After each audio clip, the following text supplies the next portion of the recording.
जब से धुरंधर फिल्म आई है, पूरे बॉलीवुड पर तहलका मच गया है। जाकिर खान, राम गोपाल वर्मा, संदीप रेड्डी वांगा और भी कई बड़े नाम सामने आए और धुरंधर की खुलकर तारीफ की।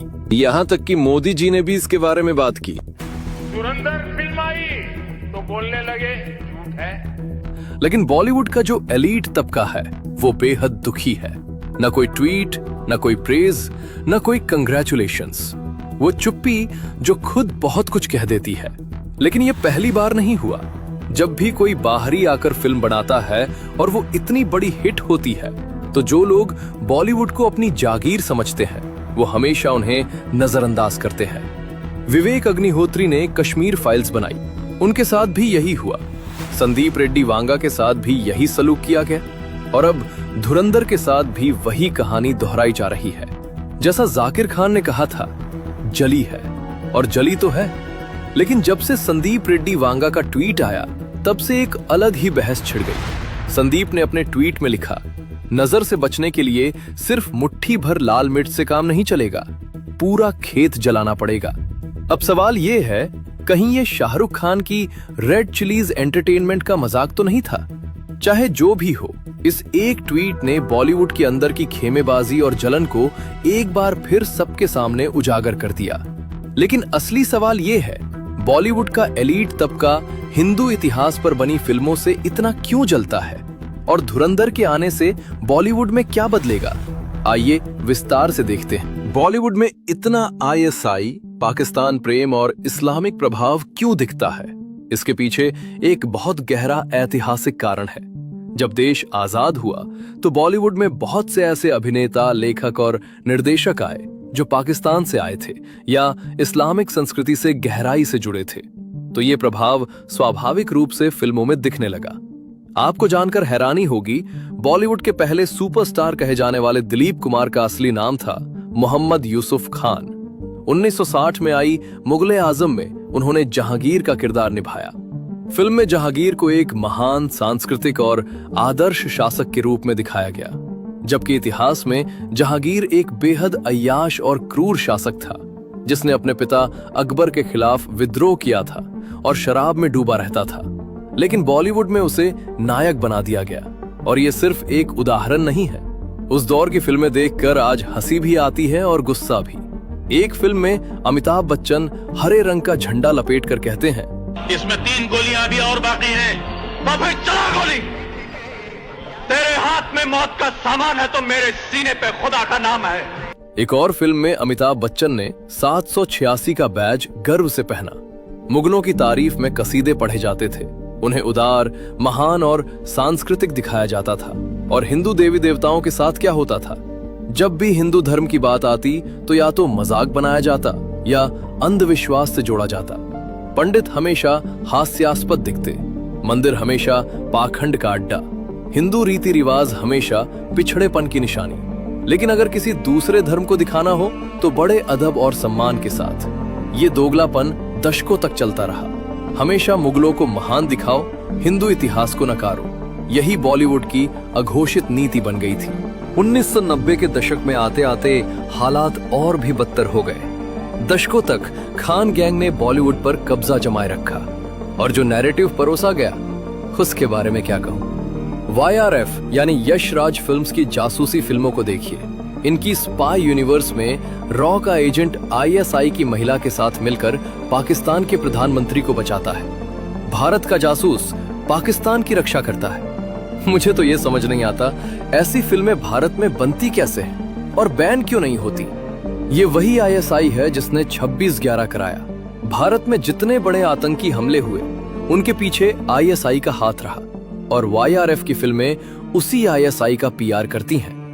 ये सिलसिला दशकों तक चला।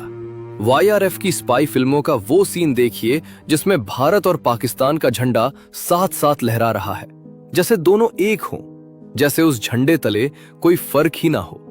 2009 में आई जोधा अकबर, जिसमें ऋतिक रोशन अकबर बने। फिल्म में अकबर को एक महान, नेक, प्रेमी और आदर्श राजा दिखाया गया। लेकिन सच्चाई क्या है? अकबर ने हिंदू राजाओं को आपस में लड़वाया, जबरदस्ती शादियां की, राजपूत राजकुमारियों को राजनीतिक मोहरों की तरह इस्तेमाल किया, हजारों लोगों का कत्लेआम हुआ, लेकिन बॉलीवुड ने उसे रोमांटिक नायक बना दिया। हैदर देखिए, उसमें भी भारत की बुराई। कश्मीर में भारतीय सेना को खलनायक दिखाया। लाल सिंह चड्ढा में एक कुख्यात आतंकी का सॉफ्ट साइड दिखाया जा रहा था।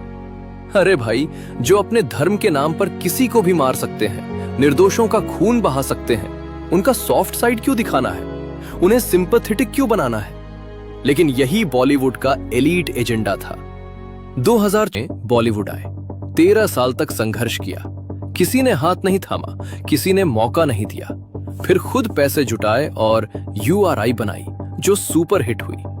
अपने 72 घंटों को हमारा सलाम बोलना, कहना दावत पर इंतजार करें, आज बहुत सारे मेहमान भेजने वाले हैं।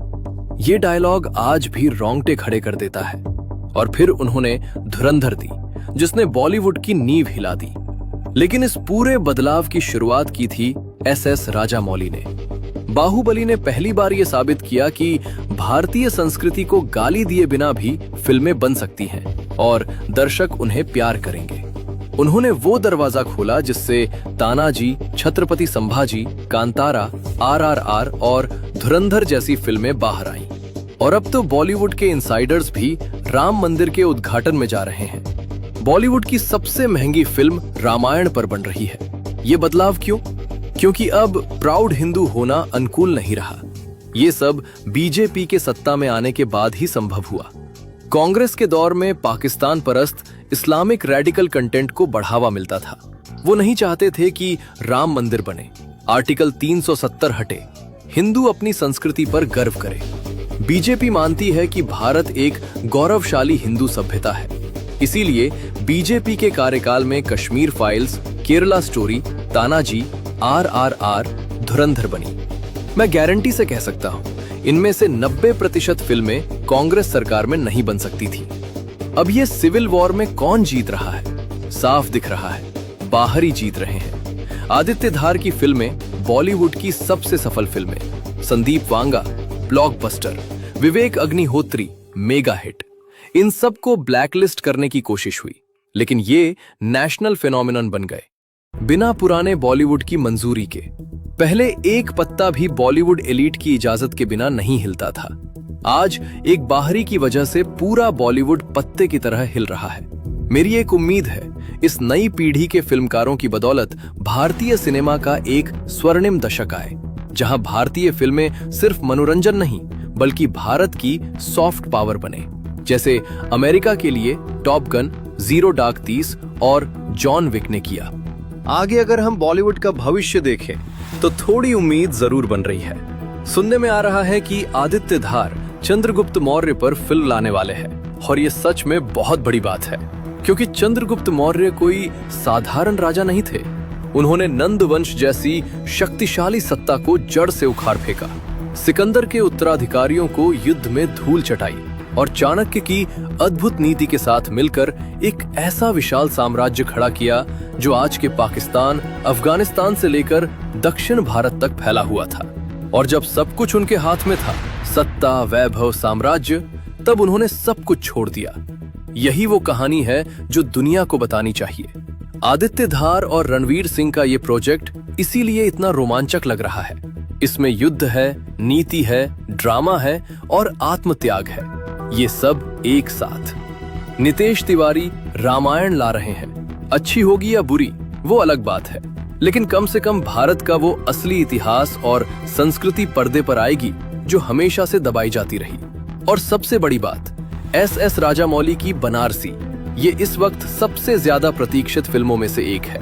बताया जा रहा है कि इसमें भगवान राम का 20 से 25 मिनट का हिस्सा होगा। सोचिए, अगर SS राजामौली भगवान राम को पर्दे पर उतारेंगे तो वो दृश्य सिर्फ भारत में नहीं, पूरे विश्व में जाएगा।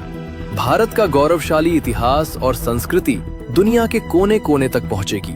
और सच में सिनेमा एक ऐसी चीज है जो किसी देश की छवि बदल सकती है। इसका सबसे बड़ा उदाहरण है जापान।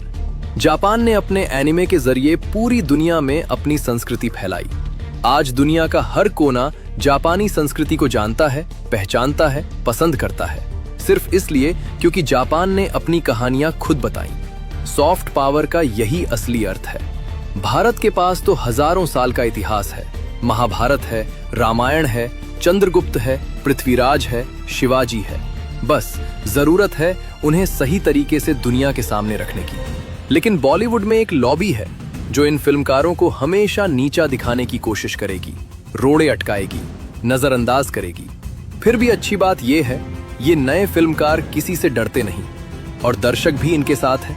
उम्मीद है आगे बॉलीवुड बदलेगा, भारत का असली इतिहास पर्दे पर आएगा और एक दिन भारतीय सिनेमा दुनिया की सबसे बड़ी सॉफ्ट पावर बनेगी। अगर ये वीडियो पसंद आया तो लाइक जरूर करें, शेयर करें और चैनल को सब्सक्राइब करें और नीचे कमेंट में बताएं अगला वीडियो किस विषय पर लाऊं। जय हिंद, वंदे मातरम।